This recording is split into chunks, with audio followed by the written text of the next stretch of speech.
Is it because we don't want to commit to a certain kind of community because we feel like that label is something that we aren't necessarily comfortable with? Comfortable is what you said. That's the thing. And I think like we're certainly not saying, okay, well, everybody needs to just like pay the deposit on your retirement home now. Although the whole drinks with the girls retirement thing kind of blows that out of the water. See, what was the one we talked about? Oh, Chelsea Handler. How do you even remember that? That is so random. I remember like who's dating who in People magazine. Now, can I remember what day of the week it is or that I have a meeting in 10 minutes? Of course not. So my brain stores selective information. I can't remember anything. So I'm impressed you can remember that. What the hell was I saying? Sorry, let's talk about the community. You said we don't need to go out and put our deposits down on the retirement community. Yeah, but I do think, like everything, we have got to get used to pushing ourselves out of the comfort zone for all sorts of freaking reasons.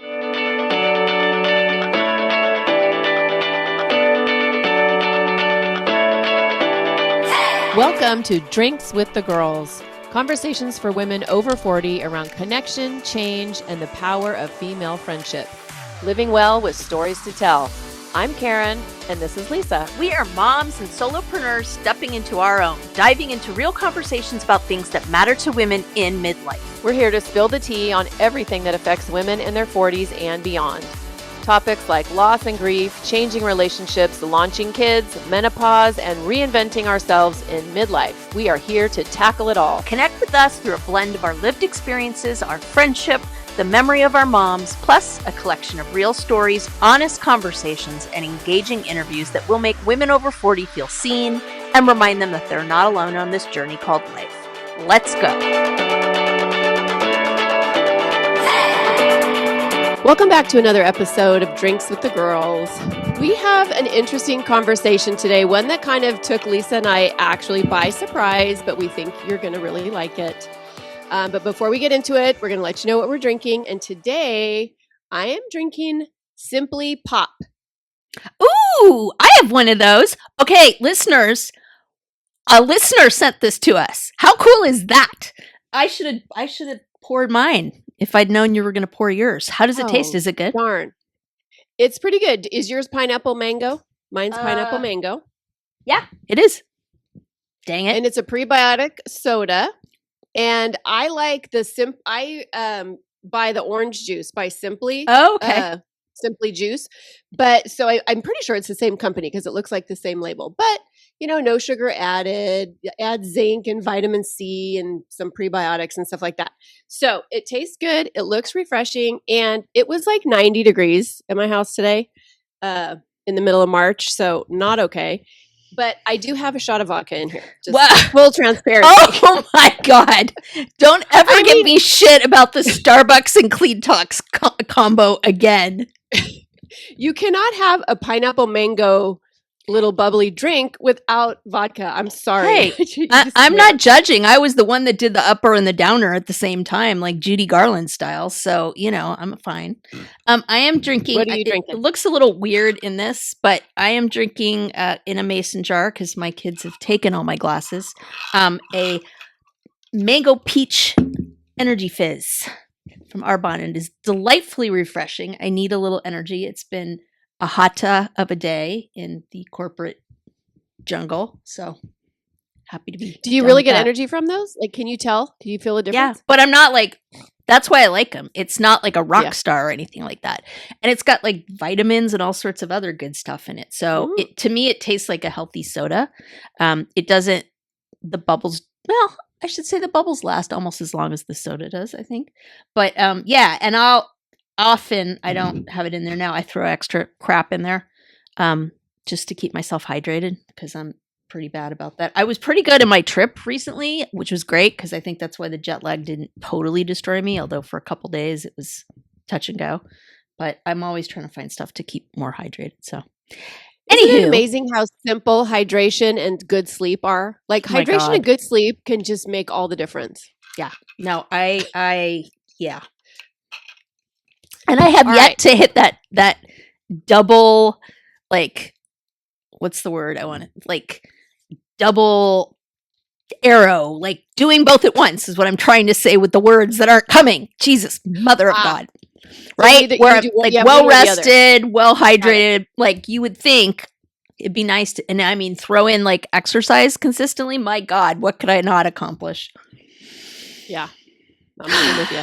True story. All right. So today we're going to talk about something, and I don't know, when we were, kind of coming up with this idea and doing a little research, thinking about how we wanted to tackle it, I don't know that anybody's really talked about this. What do you think? Have you heard people talking about this? Because I haven't really heard it from the way that we're going to come at it. And basically what we're going to talk about is the fact that you don't necessarily need new friends. You just need community. And it sounds kind of confusing, but we'll dive into it and we'll let you know what we mean. So we spend so much time, and I do this as a coach for midlife women. Like we spend so much time, telling women and encouraging them, go after what you want, leave what's not working, start over, make a pivot, choose yourself, right? And I wholeheartedly believe all of that. But, and I've done some of those things, but what I wish someone had told me is that after you do all of that, you can still end up in your very intentional, very aligned life, right? That you chose, that you created, thinking, why does this feel lonelier than I expected? Mm-hmm. And to be honest, listeners, what got us started with this is and we'll link it in the show notes. The second episode that we did about living abroad, like we were like, oh, okay, part 2, like how to pack your suitcase, like what moving company, like, right. That's where our head was at. And guess what? We ended up having a really, really intense, deep talk about identity and this idea of like, exactly like you said, like those women are living their best freaking lives. And so like once all that got out of the way, the question was still like, who am I? And how do I get community around me? And so I definitely think that, I'm really excited to dive into this because like, let's be real, at this point in life, it's very different, right? When you're younger, if you have kids, it's like the PTA thing. It's like the school. Like I had this whole pack of friends who were like kids gymnastics friends, right? And soccer friends and whatever, right? Yeah. It just kind of comes with the territory because you have that in common. But then like, I don't hang out with my kids' parents' friends, like sometimes at games and stuff, but it's very, very different. So that built-in, like build a community lever is disappearing in a lot of ways. Yeah, absolutely. And I experienced that on a smaller level. Like I didn't move to Italy or how do you say it? Nevis? Yeah, I didn't move out of the country to somewhere fabulous. I just literally moved an hour and 15 minutes down the 5 freeway in Southern California. But 15 minutes down the 5 freeway in Southern California is like hours. So no, an hour and 15, not just 15. I'm just saying. Yeah. For sure. No, it feels like when I'm trying to get to my kids' house who still live in Orange County, it feels like they're in another country. But I did it. So it's like I created this great life and I love my life. I love what Tony and I have built here. And also it feels very lonely. And it is that community. It's not the friendships per se, because I still have friends that I communicate with, even though I don't see them on the daily. I see Lisa once a week at least. And so it's like I'm still connected to people, but I miss that sense of community. It's like, where are my people? Mm-hmm. And it's interesting because the episode we did on reunions after I went to my college reunion is one of our most listened to episodes. And it's like, I don't think people were listening to that because they were getting nostalgic about their high school or college reunion. I think people were listening that because we talked about community and just my experiences of, at least on my end, going to that and feeling like, oh my God, I'm just with my people. Like I don't have to be anything other than who I am, right? And I've talked about that when I hung out with my bestie from college, where it was like, it was so refreshing not to have to be someone else or like, cushion people's feelings or just like, make sure that you say things right in the workplace. I could just be. And it was like, oh my God, this is so lovely, And I think also the thing that I feel living here where I live, and I've been here 4 years, and of course I've made connections here and there. Tony's cousin and her husband moved a few minutes away, so that's fantastic. She has 2 horses, so we've been riding and volunteering at a ranch, so that's been great. And I have been kind of finding community that way, but I don't know. I still have this feeling of, of disconnection. I don't fully know my place yet here. Mm-hmm. Yep. And in this stage of life I'm in, right? Like you said, when we're younger, we build community around college or around, our kids' preschool or our kids' school. But now here at 57 and being an empty nester and divorced and all of it, it's like, well, where is my community? Well, and let's be real. We had that little thing called the pandemic where all community was instantly gone for the better part of 2 years, maybe more, right? And that was like ripped away. And I mean, let's be real, like virtual doesn't always cut it in those situations, And so I also feel like people have forgotten how to connect in a lot of ways, belly to belly, face to face. I think that's much harder for people now. Yeah. Because it's interesting, like when in my work, I go into schools and districts and things.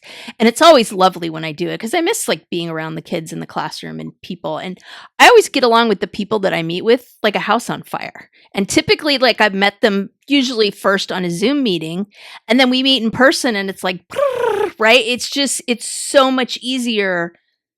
Not easier. That's not the right word. I just feel like you can be a whole ass person. It's just more natural. Person.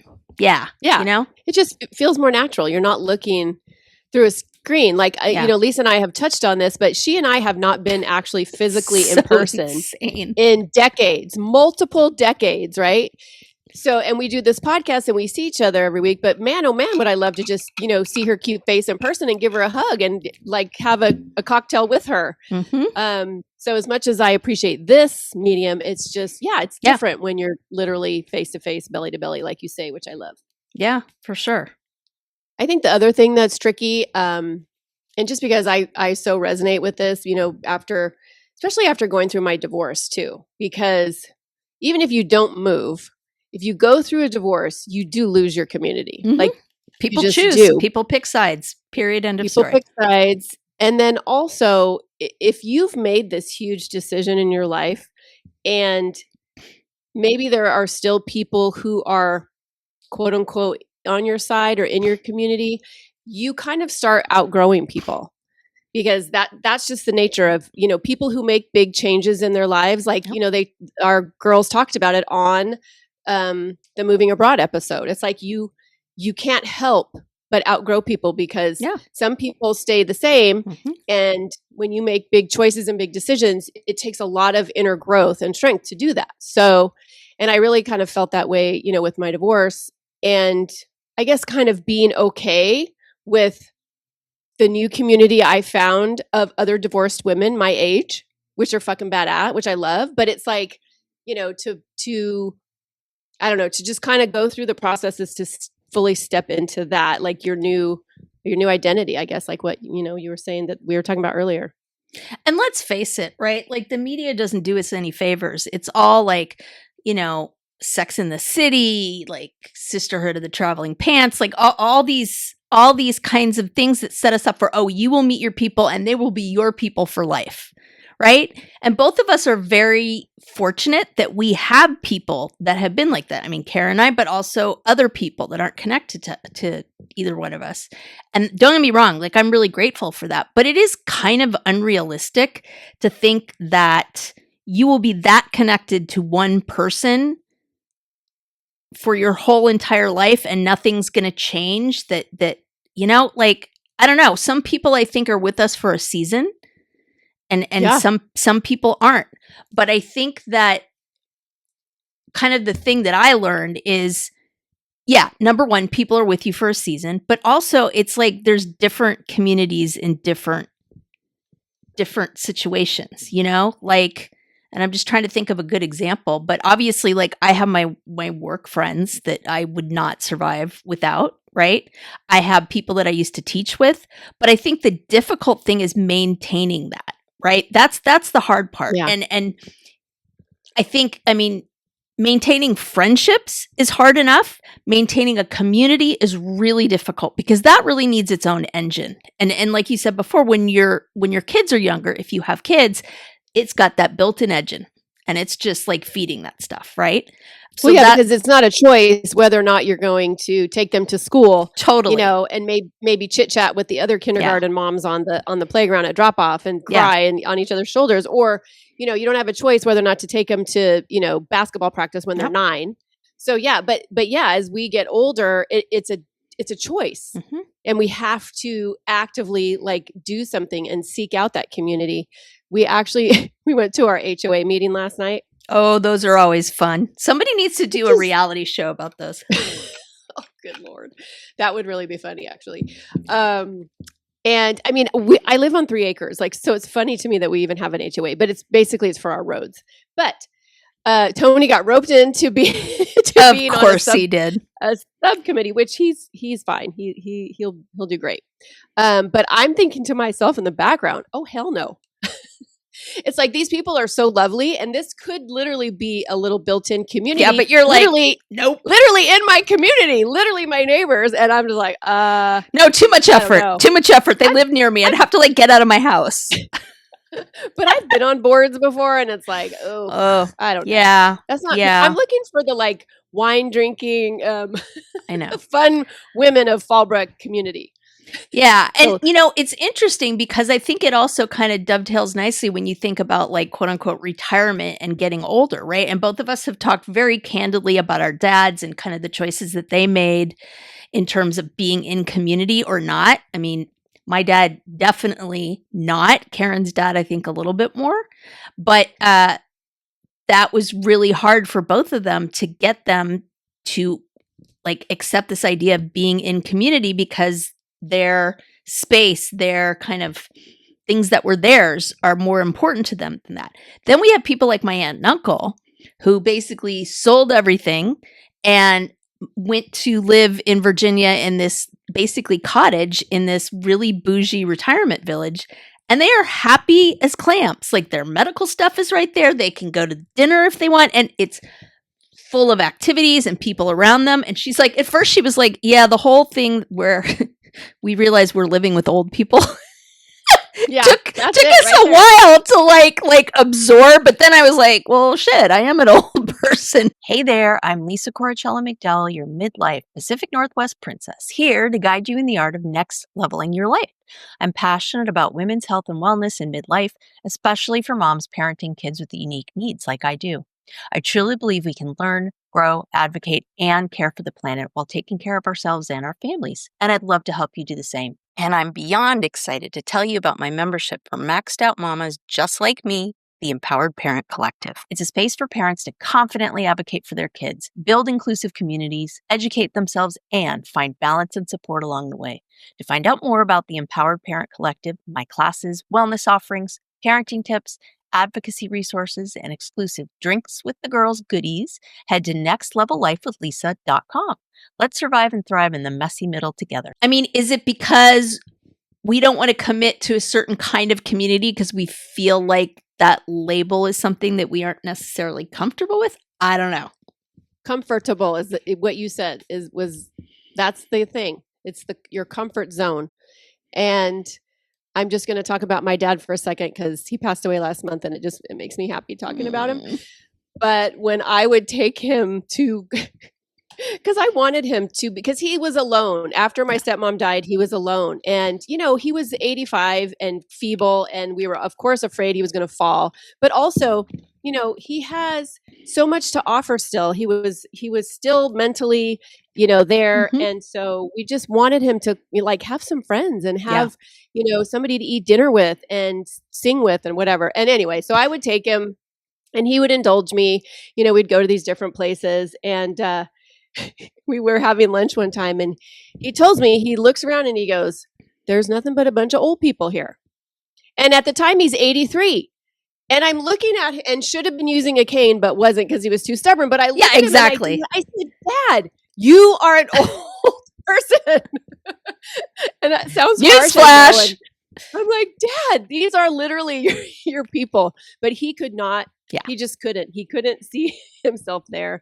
And it was just way more comfortable for him to stay in what he knew, what he was familiar with. So Yeah. I And digress. Thank you. it's funny because as I get older, I find myself being more crotchety and less patient with situations. And I'm like, oh, I cannot start the like crouchy old lady stuff already. Like that is there's a long road for that, you know? And it's like, and I have these conversations inside my head. It's like, oh, you have to be more patient. And then my other side of me goes, yeah, but they're fucking idiots. So I have this war of like, you need to be nicer. And then the other side of me is like, yeah, but they're fucking stupid. Do we though? I don't know. So if you ever see me out in the community and I look like I'm hearing voices, it's probably because I am. Because you're talking to yourself. Pretty much. So I guess that's the question, right? It's like, I mean, if we can't get comfortable now, we're going to be like our dads. Like, let's be real. These people are a bunch of old people, right? And so it's kind of this flex a little bit, right? Like, again, I keep going back to the pandemic because everybody just basically nested for 2 years, you know, and whether or not you wanted to do it, you didn't have much of a choice. And people got very comfortable in their own little bubbles, like never going out and doing anything. And we all hated it, right? But it was still comfortable. Yeah. And I think it's really hard to push past that comfort level. The difference for me is, and I've already told this to my kids, I am not going to make you responsible for my happiness or my well-being when I'm in my 70s and 80s. And Amen, so what sister. that means is, that means you have to be proactive. And I was, with my dad, it was reactive. It wasn't proactive. And by the way, it probably would have been easier if my stepmom was still alive. Like they could have done it together. I mean, 100% it would have been easier because she would have been like, we're doing this. And he would have been like, okay, fine. Yeah, but it was too scary on his own. And I do get it. But I am not going to do that to my kids. Like it's too much. It's really too much for adult children to have to be responsible for where our parents go. Agreed. Because, what would be best and what would they want? And it's a lot. Yeah. And I think like we're certainly not saying, okay, well, everybody needs to just like pay the deposit on your retirement home now. Although the whole drinks with the girls retirement thing kind of blows that out of the water. That I like it. We could do a whole episode on that. At any rate, what was the one we talked about? Oh, Chelsea Handler. Yeah, we'll put that in the show notes. How do you even remember that? That is so random.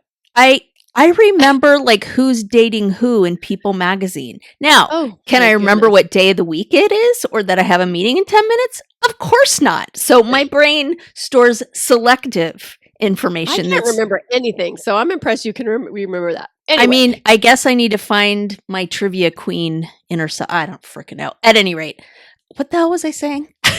Sorry, let's talk about the community. You said we don't need to go out and put our deposits down on the retirement community. Yeah, right. But I do think like everything, right? Like me pushing myself to exercise more, like hydrate more, sleep, all those things. We have got to get used to pushing ourselves out of the comfort zone for all sorts of freaking reasons. And we have an episode coming up just about that. But I think the community piece is no different.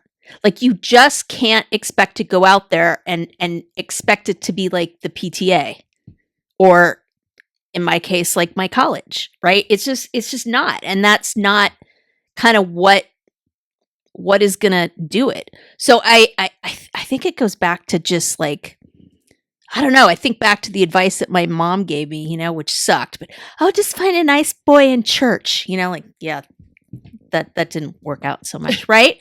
But in all seriousness, it's like, what are you doing to put yourself out there in community, in things that you enjoy doing?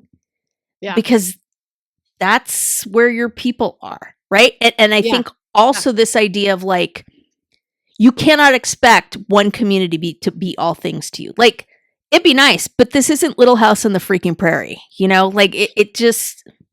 And here's my problem too. I can't expect the communities that I am building now or will build to compete with my college girlfriends, that community, or my girlfriends that I have that our kids went to preschool together. Like there's just no way anything I build so I have to even just get that out of my mind. Once I can and stop comparing, I think it's easier because you just, you take it for what it is. Oh, I'm going to learn pickleball or somebody to go grab a coffee with, or, just shared interests. But yeah, I think that's something that kind of trips me up sometimes.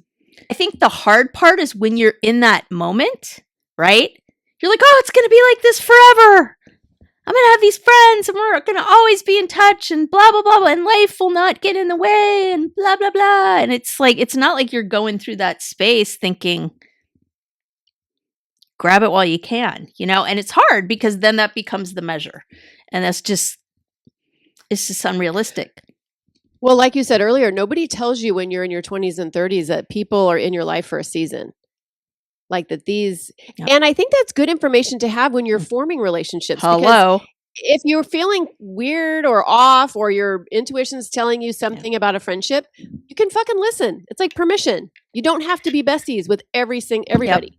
Yep. And as people pleasers, we tend to think that. Yeah. Definitely. No. And I also think like particularly tough seasons, you bond with certain people really closely. Like I will just say that I'm going through a particularly difficult time in the workplace, and I have a really, really good work bestie. Shout out to Kelly. That is like the air that I breathe. Like the fact that I'm connected to her on the daily is like keeping me sane, So, I mean, are we saying it's a combination of like get out of your comfort zone, but at the same time, don't get so far out of your comfort zone that you are giving your time and space and energy to people that don't deserve it? And if that's what we're saying, that's kind of fluffy. It's not like we're saying, this is what it is, listeners. No, I think those are like the sandwich bread pieces, right? Mm-hmm. Those are the boundaries. And I think too, like if something's feeling off, you don't need to like have this big, you don't need to get divorced or move out of the country to kind of feel this disconnect, like to get to this stage in life and just be like, how come I'm not feeling connected, or how come I'm not feeling supported, or, and maybe that's your cue that maybe you need to build a new or different community, right? Yeah, I think so. It doesn't mean the people in your life are bad. It just might mean you need something a little different. No. And, I think I go back to, like I said, my mom saying, why don't you just date someone at church, right? It's like, oh, just find new friends. Go sit at the other lunch table. Easier said than done. Like my mother-in-law was notoriously ridiculous for that, right? Like she just marched to her own drum and thought everybody should as well, right? So, my husband's wearing like these sandals and nobody's wearing sandals. They're calling them Jesus creepers, and he's getting like bullied left and right. She's like, just ignore them, like, okay, as he comes home with his third bloody nose. So it's hard because I think those things are ringing in our head a lot of time, right? And I think the bottom line is you are a grown-ass woman, and I think complacency is not the way to go, because that muscle is just going to atrophy. It's just going to get worse. And we've seen it happen with our parents. We've seen it happen with so many people. So I think there's something to be said about pushing yourself. But I think that you also really need to know who you are and what your values are, because taking on someone that is so far removed just to call it quote unquote community, that doesn't seem enjoyable in any kind of way. No, not at all. And I don't think, who would do that? I don't know. At this stage in life, I think people would be more apt to be on the other side, where they would just stay inside and just be like, oh, forget it. I'm not going to try. And by the way, making friends, I don't care if you're 9 or 59. It's not easy. It's really not easy. And it's funny. I don't know if I've told you guys this before, but when I first moved here, I would literally, whenever I was in like with a group of people, I would say like, I need friends. Hi. Anybody oh that my was God. I'm embarrassed for you. Seemed like I could vibe with. Yeah. If I'm like, okay, I like her vibe. I need friends. Can I be your friend? No, literally. Oh Yes. my God. That It's was like me. Luna Different Lovegood Debbie. from Harry Potter. Oh my sweet Jesus. I am just going to call it like it is. And without going down the political rabbit hole, the bottom line is everybody on both sides, I think, has experienced oh, well, they must think the same way I do. Oh my gosh, they don't. I mean, raise your hand if that has been your experience of people that you're just like, wait, what? All the time. Yeah. Doesn't Yeah. matter which side you come down on. I think that all of us have done a national version of like, wait, what? And that's really hard because I feel like sometimes, well, not sometimes, it's a factor now when you build community. And I don't think people like intentionally are like, I'm not going to talk to anyone that voted this way. But I think that people are so gun shy from like the social media bullshit and just all the crazy rhetoric and just stuff that's happening that it's like, it's very tempting to say, you know what, I'm just going to associate with quote unquote my people. And that means the people that voted the way I voted, right? And I have really tried hard not to do that. And to me, the only way I can do that is with people that maybe are looking at things a little differently than I am. We just take politics out of the picture. Yeah. It's just not there. And we've, in the cases that I can think of, they're long-standing friends, right? And I'm like, I'm not throwing 30 years of friendship out the window just because we're arguing about this. So stop. We're just not going to talk about this. And there's plenty of other stuff that we have in common. So I'm sure listeners, you guys have your own stories with this, but I do think that's a new challenge that we're facing in the US right now in terms of how to build that community for sure. Yeah, because I think your tolerance, and probably on both sides. I mean, I just know my side, but Totally. your tolerance for accepting whatever's on the other side is very small. And I think, with long-standing friends, I agree. I'm like, I am not tossing away 30 years of amazing friendship because we didn't vote the same. But I have to say, I've had people in my neighborhood who we've gone over to, hang out with, have a glass of wine or whatever. And, like they had no problem just talking about where they are coming from and not giving a rat's ass where we were coming from and making whoever didn't believe that the way they believed feel like an idiot. Yeah. So it's like, I choose not to be in community with you. No, that's not respectful. I mean, and when I talk about these people that I've kind of made this agreement with, tacit or otherwise, like these are people that are respectful, right? Like if I've gone down the rabbit hole, I've been respectful on their feed and several times have just said, you know what, I'm on so-and-so's feed.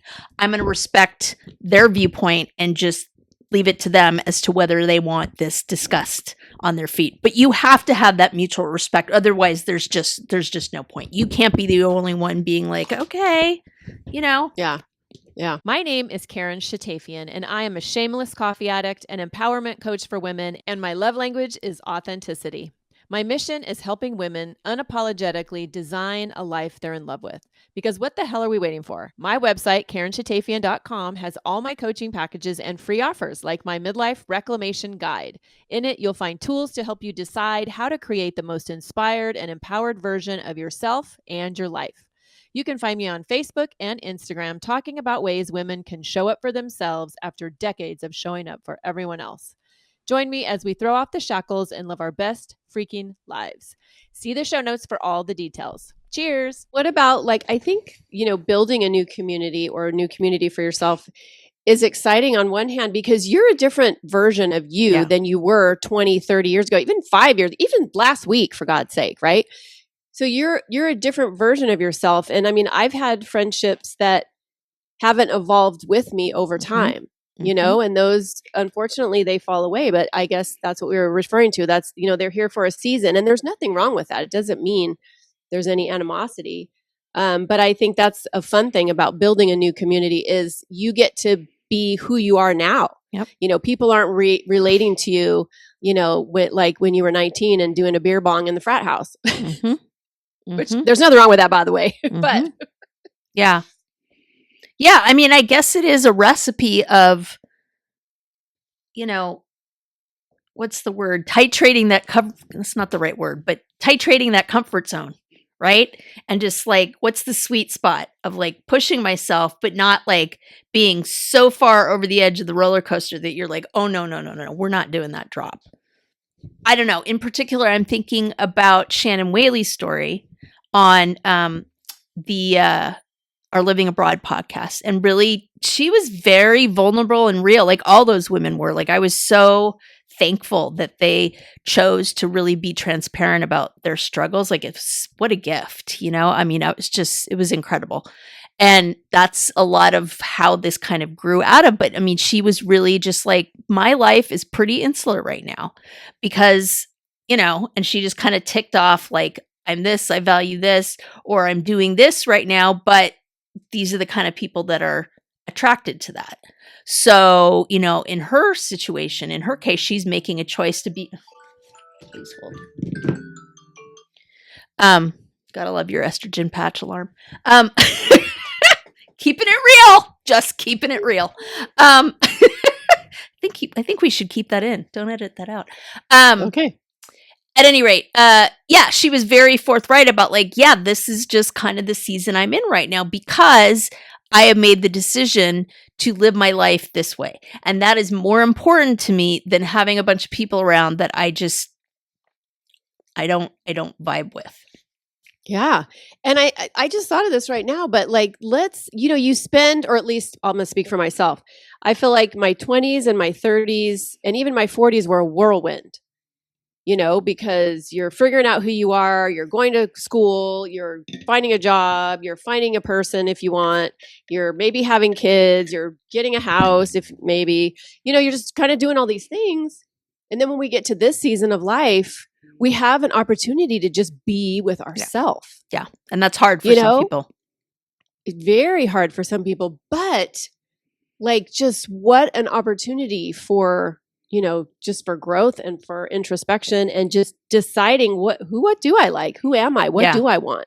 Yeah. And maybe we will decide we don't want a community.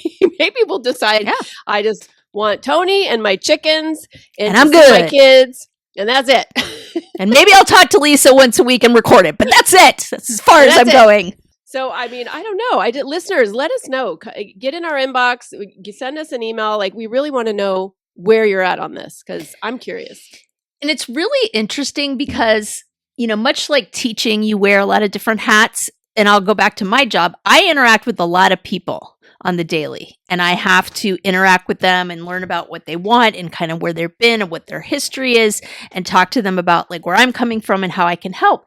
And I've had to kind of learn a lot of psychology, right? And not this like Vulcan mind meld stuff, although sometimes it can be that way.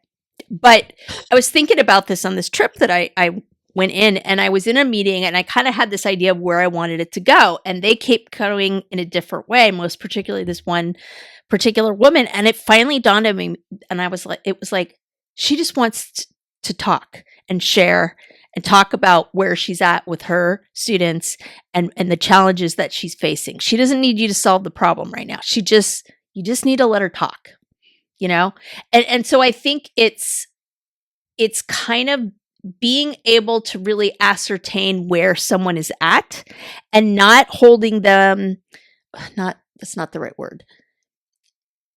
Expecting more, but not expecting more. Like, don't, you know, like when you're young and you're just going to every bar or whatever going, oh, am I going to meet Prince Charming? Right. It's that same kind of like, or Princess Charming. It's that same kind of expectant behavior that just makes you kind of, you know, like you have to kind of go into each interaction with someone. I think just being open and vulnerable, which is so freaking hard because we're like, I'm 50 freaking 8. Like I'm done, you know, I'm not going to do that. So I think that's also the part where people are just like, screw it. I'm just going to be a little hermit. I don't want to be vulnerable. I'm too old for this shit. Like I did middle school a while ago, you know? Yeah. And also I only want I don't want the small talk. Like if I'm going to connect with somebody, I don't necessarily want the small talk. Like I want to ask you some deeper questions, and I want you to ask me too. I don't know. That's just where I'm at. It's funny. I got together a few months ago with my friends from where I used to live. All of our kids went to preschool together. We met for lunch, and there's 8 of us. So when we sit around a table, and you know how it is, it gets like hens squawking and there's all these side conversations. And I was like, oh no, we're not doing that. I said, we're going around the table. And this is what I actually do. We do this with our, with my college girlfriends. Cause we see each other like once or twice a year. So I'm like, we're going around the table. Everybody has 15 minutes because I need to know everything that is going on in everybody's lives. Because I mean, big things are happening in everybody's lives, and I don't live there anymore, so I don't know what's happening. So they thought that was funny, but they indulged me, and it was great. And they even learned things that they didn't know, and they're all still in the same community together, the same town. That's cool. Yeah. So I'm not here for the small talk. I don't really care what I want to know the big things. And it's kind of funny because in a lot of ways, like what I do on the daily basis with my job is the small talk in a lot of ways. And my husband and my daughter are always like, you could talk the bark off a tree. Like you can have something to say to everybody. But I will say that it is very much a passion of mine. Is that the best way to describe it? I don't know. I really love to approach a day when I'm in that space with the idea that I just want to make one person smile and laugh, right? And just being aware and noticing people around me enough to be like, oh, she has freaking cool tattoos, or like, I love that jacket, right? And instead of keeping it to myself, just saying, wow, I love those shoes. And not doing it to be performative, but doing it to really with this idea of recognizing something positive. And that might be my teaching background, right? As teachers, we're always taught like 4 positives to 1 negative. I don't know what constructed that in me, but I find a lot of pleasure in just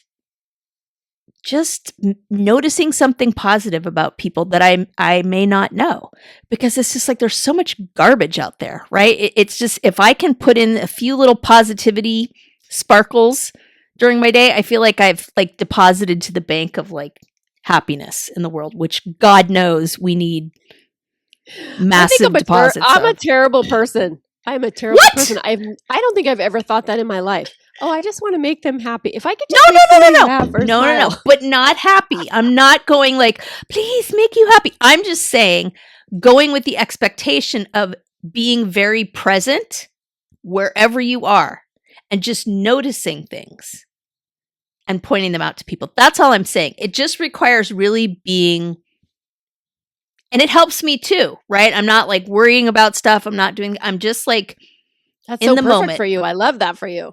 Right? I know, because we all know like where my head goes. So I guess I'm everywhere. Yeah. I'm just saying this because I think that there's a difference between small talk for small talk's sake, and just community can be like, I really like her shoes, and I'm going to tell her that.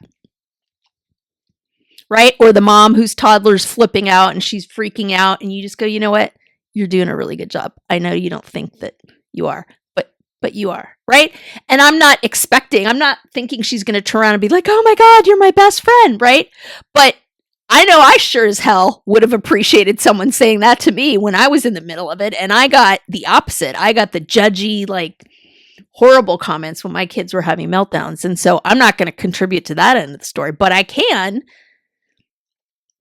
give someone a little light, And some days I'm not in that space, right?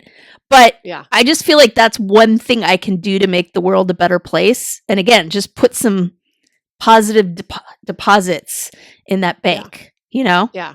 I'm with you on that. I'm here for that. I am a girl's girl. It's funny. I was with Peyton. Where were we? Maybe shopping. I don't even know. But this woman was wearing something, and it looked so fabulous on her. And she was walking this way. We were walking that way. And I just said, hey, you look so great. I love that outfit on you. And she's like, oh my God. And Peyton looks at me and she's like, you're a girl's girl. And then I said, yeah, I am a girl's girl. We should all be girls, because I feel like, like you supporting the young moms, just talking to, I love telling women who are letting themselves, their hair go natural. I love complimenting them, and I just think, we have to be in each other's corners as women because we just have to. Yeah. Yeah, absolutely. And my daughter will sit there and roll her eyes, but I know she's watching. I know secretly she's like, oh, okay. Like this is how to be in the world. And there's days when you can't do that. There's days when you cannot. I'll tell you what, Yeah. I got caught in that horrific storm in Hawaii couple weeks ago. No, last week. Jeez, No, a couple Louise. days ago. Good God. Right? There were no toes in the sand for me. I was literally on a plane for 6 hours in clothes that were soaked to the bone. Underwear, pants, socks, everything. It was misery. Let me tell you, I didn't feel like talking to anybody about shit. I was just like, the flight attendant was like, oh, you're in bare feet. I'm like, yeah, my shoes and socks are soaking wet. Well, that may not be comfortable for you. I'm like, I don't have a choice, lady. Like, I don't know what to tell you, but there's no clean set of clothes like that were packed.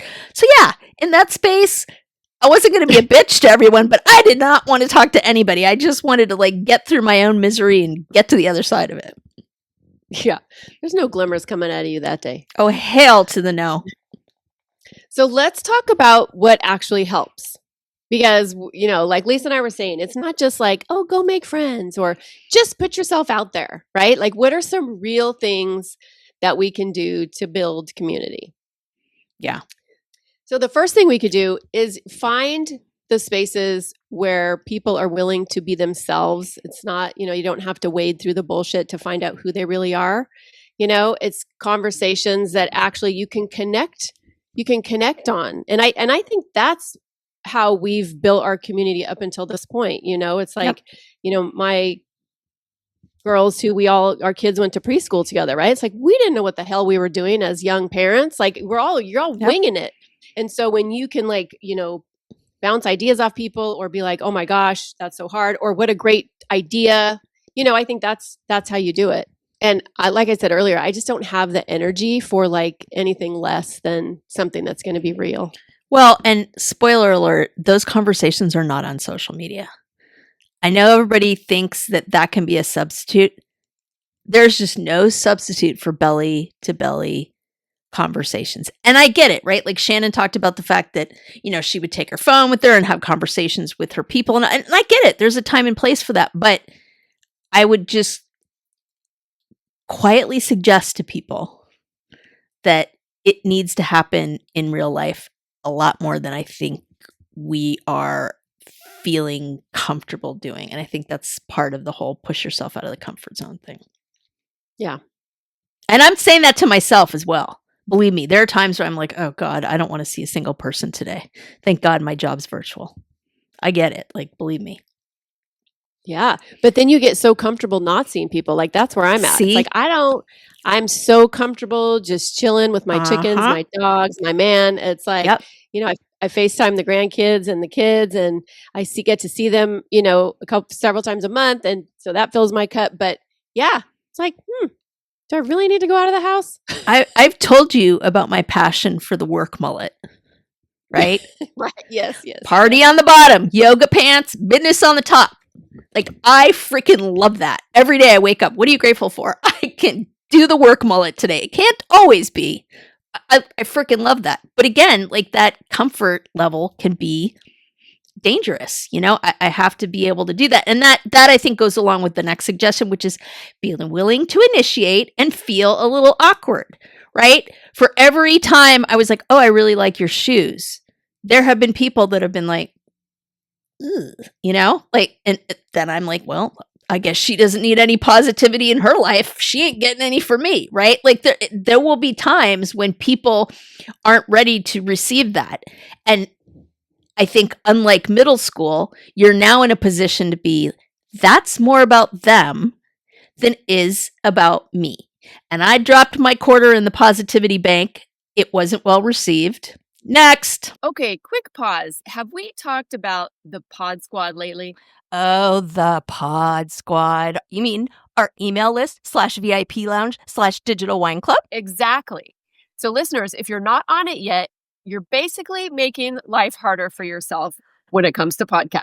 Like trying to scroll for show notes while speed walking on a treadmill. Wait, what was that link again? Oh, no. Grab the side rails. Or pulling up that book we mentioned while you're in the Starbucks line and then realizing everybody else moved up 3 cars and now you're that woman. We've all been there. That's why we made the Pod Squad. You'll get new episode alerts every week with direct links. Easy to listen, easy to share. And show notes straight to your inbox. So when we drop a life-changing product, book, hot tip or yummy new drink, you're not rummaging through your memory like a woman searching for her reading glasses when they're on top of her head. It's organized, it's helpful, it's for you, babes. So join the Pod Squad. The link is in the show notes. Just tap it. Snacks, sarcasm, solidarity. And obviously, fighting the patriarchy. We write at dawn. Do not worry about the relationships that are just naturally shifting. You know, maybe they're not blowing up.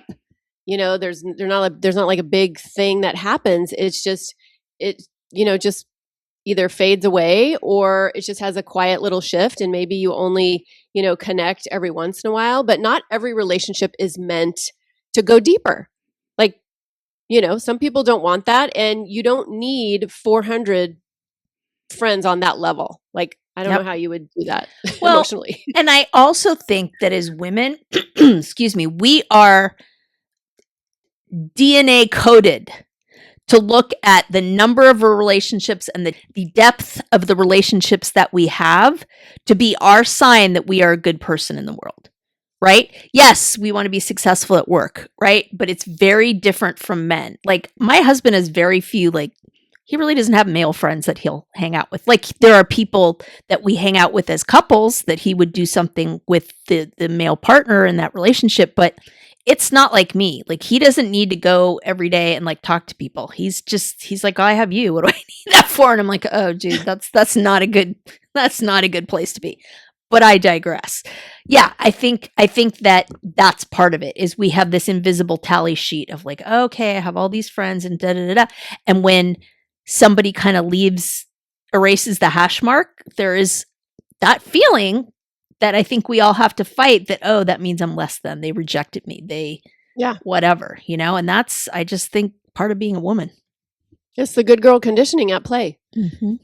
Because if we're not a good person in our mind, if we are, losing friends, making somebody angry with us, disappointing somebody, having a conflict in a friendship like that, that for a woman, I'll speak for myself, like that. It took me many, many years to learn to be okay with that. And now I'm kind of the master. So, yeah. We needs help, let me know.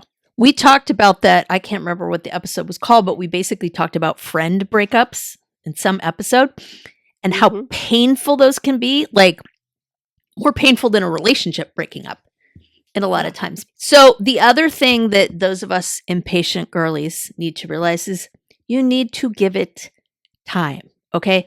This isn't elementary school where you're like, hey, you want to share my potato chips? And you're like besties for life. Okay. We've all been through the wars. We've had some stuff going on. It's going to take some time to have a deep connection. Right. And again, not everybody's going to be that deep connection, but you can't just bring something to the potluck and expect the tribe is going to meet you there. And the older you get, the more difficult that is, right? You have to keep doing that thing over and over and over, right? I think the fact that Karen's going to get dragged to these HOA meetings because Tony's on the committee, she's going to have to soften the stance a little bit, Oh, no. Just because he's on it doesn't mean I have to go. He can relay all the information. Okay, so you're basically saying you're going to ignore all the advice we're giving our listeners right now and just not go. No, not at all. What I'm saying is those are not my, I don't want to say those are not my people. How do you know? Let me just say, it's the board. It's the HOA board. It's not the general meeting. So I'm not Heismaning 90 people. It's just this little group. Okay. All right. I don't know. He will probably make me go. Actually, I don't know. But why'd you bring that up? Just saying. We hold each other accountable on this podcast. Well, that's a good transition into the next one. You create what you're craving. So whatever you're feeling like you're missing or what you want, then create that. I started volunteering at a therapeutic riding ranch. I used to ride horses when I was younger, and it's it is the most fantastic thing I've done. And the people there are great. We're like-minded horse people, animal people, don't mind getting dirty, shoveling horse shit. And so it's create what you're craving. And that's what I did also with my Facebook group, the Reclamation Lounge.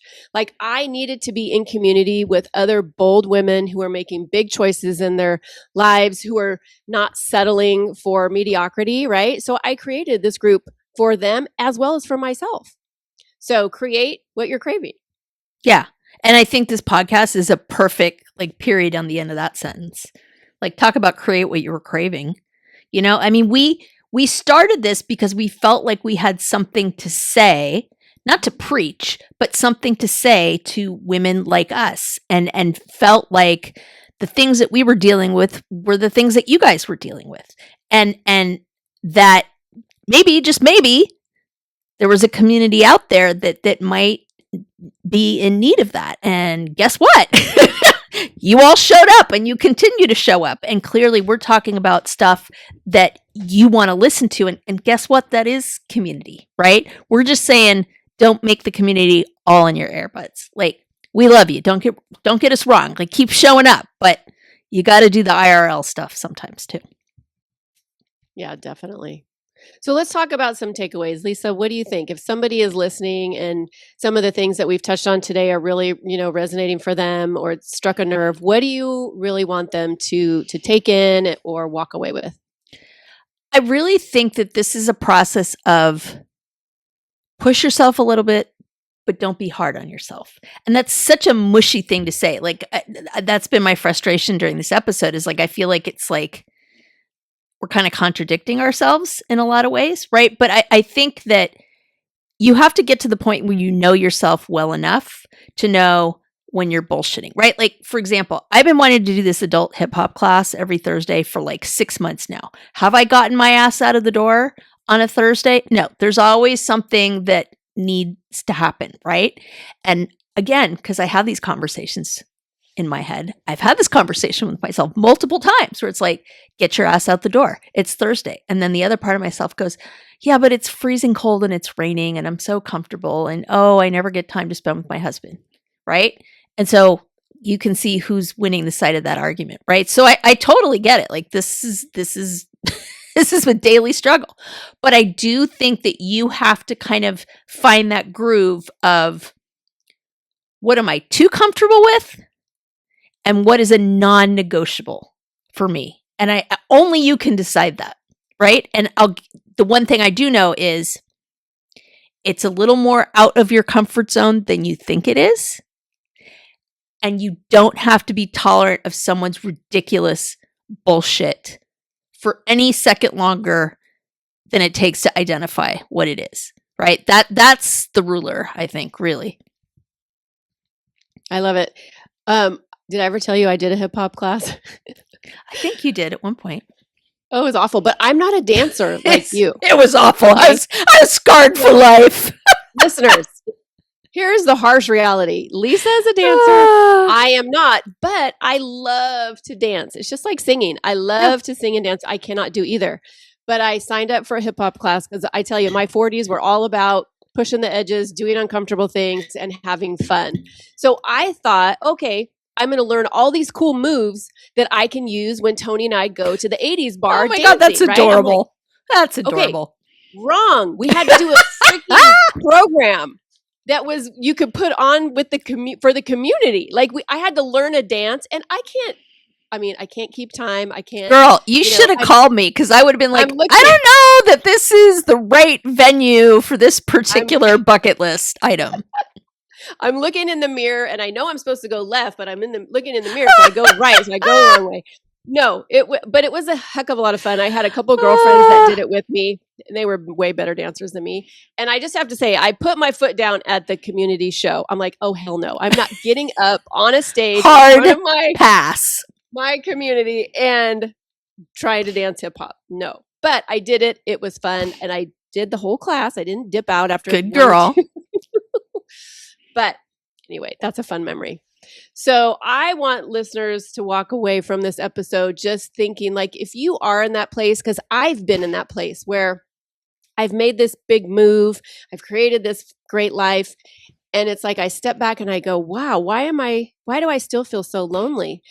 That doesn't necessarily mean that I made the wrong decision. Because Yeah. believe me, I've been up at 3 a.m. thinking that, oh my God, Karen, what the fuck did you do? Yeah. You left everything that you were comfortable. You left all your friends. Yep. You moved further away from your kids. Oh, but it's like in my gut, in my soul, I know I didn't make the wrong decision, but you have to, it's that balance. You have to, you don't want to totally be a hermit, right?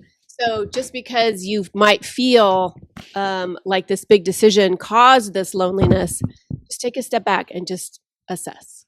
Yeah. Yeah.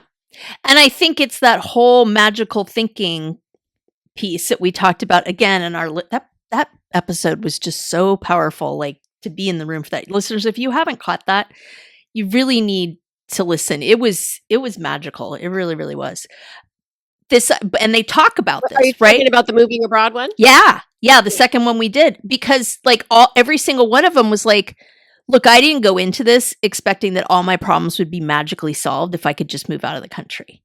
And I'm still dealing with the same issues that I dealt with when I was back in the US, right? I still I'm craving community. I'm still trying to figure out who I am. I'm still trying to push myself out of my comfort zone, right? And I think that was an important distinction is in one way or another, all three of them said, I had to get to the point where I knew that this life wasn't working for me anymore. I knew that I had to make a big change, but also realized that even when I made that big change, that wasn't going to instantly solve all my problems in life. And I think that, it's about kind of taking some responsibility, right? Life shouldn't just happen to you.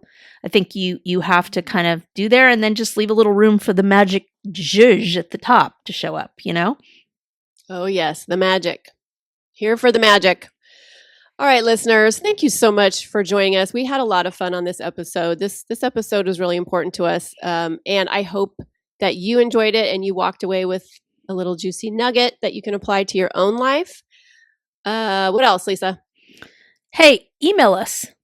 We would love to hear from you guys. Like, I can't even tell you how fun it was to get a couple of drinks from that listener that sent it to us. That was super fun. Just say what's on your mind, and we also love it when people give us episode suggestions. Like, y'all, this isn't just about us and like how we need to pontificate on stuff. Like, I hope we don't come across that way. But if there's stuff you want us to do an episode on, abso-frickin-lutely send it to us, right? We'd love to hear that. And if there's an episode that you really liked, go leave us a 5-star review. Yes, please. That would be incredible. We have a 5-star rating right now, and we want to keep that going. And we can only do that with you guys because we can't leave ourselves reviews. And just so you know how to do it, right? I know how to do it in Apple. I don't know about the other platforms, but basically you go to the place where the podcast is. So not the episode screen, but the podcast screen. And if you keep scrolling down, it'll show the reviews for the podcast. And then I think it's below that. So you got to kind of scroll a bit, but just keep going and you'll find it. And then it'll say something to the effect of, do you want to leave a review? And it's super easy. Like, you don't have to go off on a tangent, but it's really helpful for us because then it starts showing more women that this community is here and open for inclusion. That's unfortunately how an algorithm works, and we just kind of have to feed it that way. But all of that stuff you can find at our website, drinkswiththegirlspodcast.com.